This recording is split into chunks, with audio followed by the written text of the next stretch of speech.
Welcome! We're super excited today, very pumped. My name is Emily Price. And I'm Father Anthony Sortino. And we work here at Clearwater, and this is 10 Talks.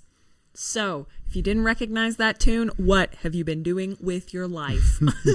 So on November 1st, we celebrated All Saints' Day, and we thought it would be appropriate for us to talk about the saints and how we can march in with the saints. Woohoo! See what I did there? So, ladies and gentlemen, today we're going to be talking about three things when it comes to the saints. Number one, we're going to talk about a family of saints and why the church canonizes saints. Mm-hmm. Number two, we're going to talk about your saints. You heard that right. Your saints. So your saint name, your confirmation saint, and different patrons that you could potentially have. Mm-hmm. And finally, for the third point, I did this. That's not three, that's four. Popular saints of our times. So, to start us off, Father Anthony, tell us about the family of saints and why we canonize saints in the church. This is a great distinction that there are many saints, people who we call saints because we believe they are in heaven. So men and women who have lived a holy life and populate heaven, like these beautiful little cartoon images of these saints who inspire us. And they're surrounding the Lord of hosts, the Lord of heaven. So we believe that there are men and women who have lived before us, lived holy lives, and we call them saints. But the church actually spends some time to declare that these men and women are saints, and the church can and even should emulate them, like look at their lives and want to imitate them. And so there's a process of that canonization to say the church with all due diligence has investigated their heroic life of virtue, the way of imitating gospel values, that we believe they are saints. So like, for example, the ones in the Old Testament, we don't typically put the title of saint, like a Saint King David or a Saint Elijah or Saint Ezekiel, even though we do consider them saints. But in the New Testament, having followed Christ and the gospel, then the whole process that the church has initiated, like formalizing a look at their lives, then we give them this title, venerable, blessed, or saint. Maybe you can tell us more about that, Emily, that process. Mm-hmm. Yes, so the church has an official process for how it declares that someone is in heaven. And that typically follows three stages. It's venerable, blessed, and then sanctity, sainthood. Mm-hmm. And so you're declared a venerable when you die, but that person is recognized formally by the Pope as having lived a heroic, virtuous life or having offered their life as a martyr. Mm-hmm. So martyrs go instantly to venerable. Mm-hmm. Okay, so that's first stage.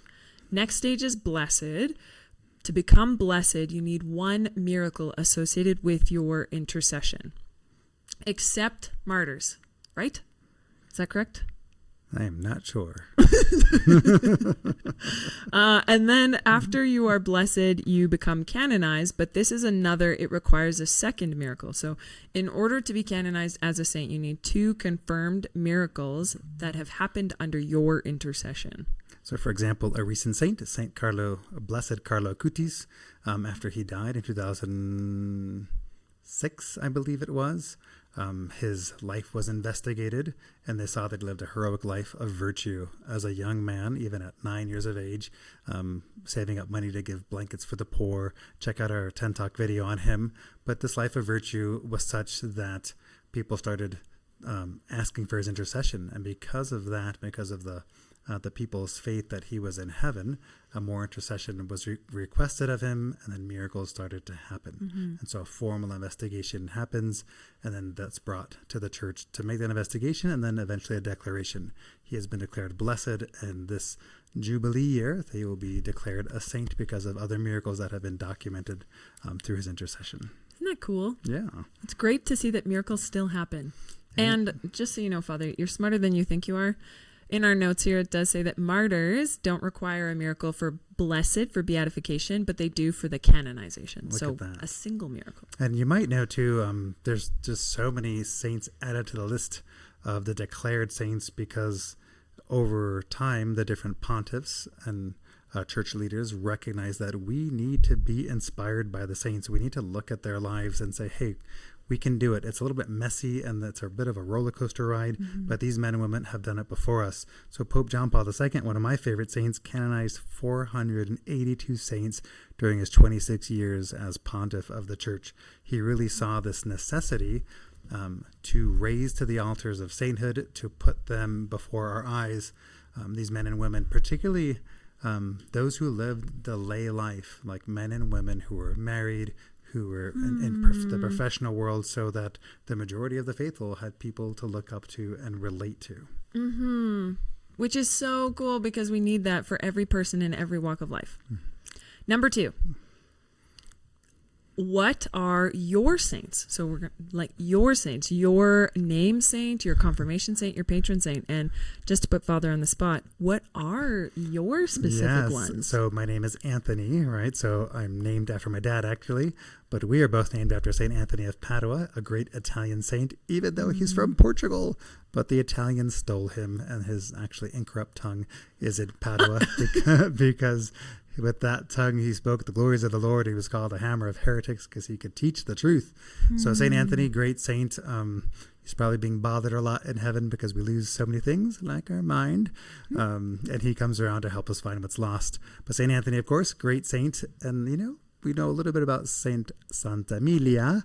He may be one of your patron saints. There's a beautiful church near the Colosseum in Rome dedicated to Santa Emilia from those early times of the church. So those are some examples. But I chose a great saint as my confirmation saint. So usually during confirmation, you choose a saint to walk with you, accompany you on that journey of being confirmed in faith. So I chose Michael the Archangel, the biggest, buffest saint in heaven to protect me. So he's another great saint. Good choice. And then there's name saints, like you might be named after a saint on the day you're born, if it's their feast day, or just a saint that your mom and dad really admire, and they want their children to be named after a great saint like that to protect them. Right? So those are just some options of saints that you might be named after or might choose as a patron. Right, maybe you can give some examples of some other patron saints that people... I would love to. Yes. So, Carlo Acutis, as we've mentioned, he is the patron saint of video games, online influencers. He's patron saint of the youth and the poor. And we also did a TED Talk completely dedicated to him, so you can go check that out. That's right. Number 2, Francis of Assisi, obviously for his love for the poor. And together with St. Clare, that kind of radical devotion to Christ, giving up everything. And St. Francis de Sales, teacher of faith, a choleric who became gentle and measured. Yeah, that's we great for love some of it.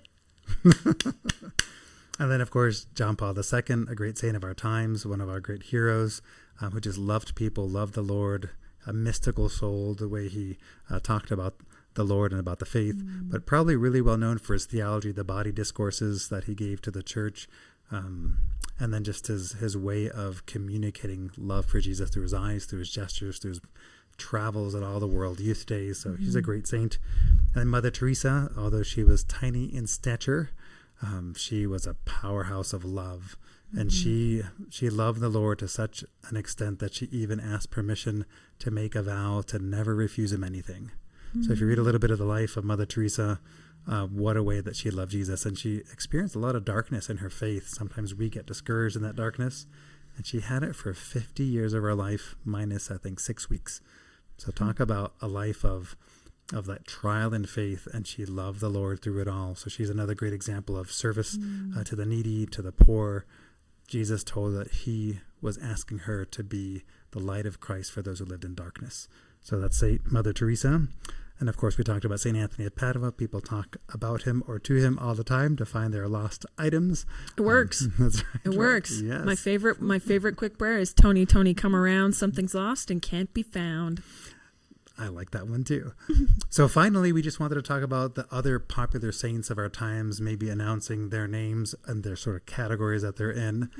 We can think about them and be inspired by them. So maybe, Em, you can give us a few of those. And you can always look up if you have a particular need, go and look up that saint. If you are in the midst of, for instance, waiting for a child for adoption, go and find it. There's probably a saint for that. So first of all, let's talk about holy wives. And we would be amiss if we didn't mention Mother Mary, Anne, her mother, Saint Elizabeth, Saint Giannamola and Saint Zélie Martin. Saint Giannamola gave her life up to be able to give birth to her baby, and Saint Zélie Martin is the mother of Saint Therese. She's a beautiful one too. You should read those letters that Zélie and Louis wrote to each other over their years of married life. So they're a good amount of holy husbands too to aspire to. Saint Joseph, of course, a husband to Mother Mary. Saint Joachim, a husband to Saint Anne. Saint Zechariah. So Zechariah and Elizabeth, they were struggling to have children, and they waited many years. They're great saints to invoke their intercession. Pietro Molla, Gianna's husband, he's now his life's being investigated for the cause of canonization as well. Yep. And then just marriage in general. You have Saint Monica, Saint Rita, Priscilla, Thomas More, who was a martyr for marriage in many ways because he stood up to Henry VIII when Henry VIII wanted to divorce his wife and remarry many, many times. Yeah, just like John the Baptist, the first martyr for marriage, who stood up to Herod, right, defending the dignity of married life. Saint Valentine, Saint Adelaide of Burgundy, is actually the patron of second marriages. Oh, wow. And then, of course, holy youth. We work at a school, so we want to inspire our youth to look towards holiness and to look to living a life after Christ. So Carlo, of course, Carlo Acutis, who's a great saint. Maria Goretti, a beautiful saint of purity. Saint Pier Giorgio Frassati, another good Italian saint. He's easily relatable. His love for the Lord, love for nature, love for adventure, right? Saint Aloysius Gonzaga, just a devout young man who died very young, but had a life to be modeled after. Saint Carabadano, and of course Saint Joan of Arc, another young saint who's fearless and bold. She listened to the Lord to send her out to defend her country and the values of her nation, right? And then we have holy priests like Saint John Vianney, Charles Borromeo, Junipero Serra. Nice job there. Alphonse Liguori. Yeah, so those beautiful saints of the church who were men who served as priests at the altar. Pray for your priests and ask those saints to look after us. As well, there are holy consecrated women like Therese, who gave herself in consecration to the Carmel, Teresa of Jesus, or Teresa of Avila, Saint Cecilia, Kateri, Saint Agatha, Saint Gemma, Galgani, Saint Clare, of course, and Saint Elizabeth Ann Seton, just a few examples. And then you talk about some of the most popular ones. So like Father mentioned, Saint Michael the Archangel, Saint Francis of Assisi, Catherine of Siena, Joseph, Valentine, Christopher, Patrick, Jude, patron saint of hopeless cases, very relatable, Thaddeus, Teresa of Avila, Anthony of Padua, Lucy, Saint Monica, Saint Therese, Sebastian, Philomena, Agnes, Dimphna, Rita. That's right. And Saint Dimphna is patron saint of mental illnesses. Like, she suffered a lot, and you probably might not know that Therese's sisters as well struggle with some of those mental illnesses. And, you know, we all have stuff to work through, and these saints inspire us. So just as a takeaway, as we wrap up our 10 Talk today, I'd just like to challenge you, and us included, to learn more about our saints. Who's our patron saint, who's our name saint, who inspires us and helps us to live before the Lord, because they're there as examples, and they're also there as intercessors. They live with the host of heaven and with our Lord. Now, and with this little example, at a certain point in her life, Therese was really struggling to believe that there was a place for her in heaven. And she was just going through like some depression and this anxiety over that place for her. And she said that she had a dream, and in that dream, this abbess, this nun of the Carmel, who she didn't know well, she appeared to her in a dream, and she looked at her with so much love, and she said, "Daughter, there's a place here for you." And when she woke up that next morning, Therese, first she was amazed that the saint loved her that way, and that there was a place in heaven for her. And it was such a consolation to remember that we're made for heaven. We're made to be friends of Christ, as we call them, saints to populate heaven. So let us all stick together in our journey in this pilgrimage on earth to be men and women after the heart of Christ, so we can have a place in heaven with him. I love that. And go find your patron. Okay. Amen. God bless. Bye.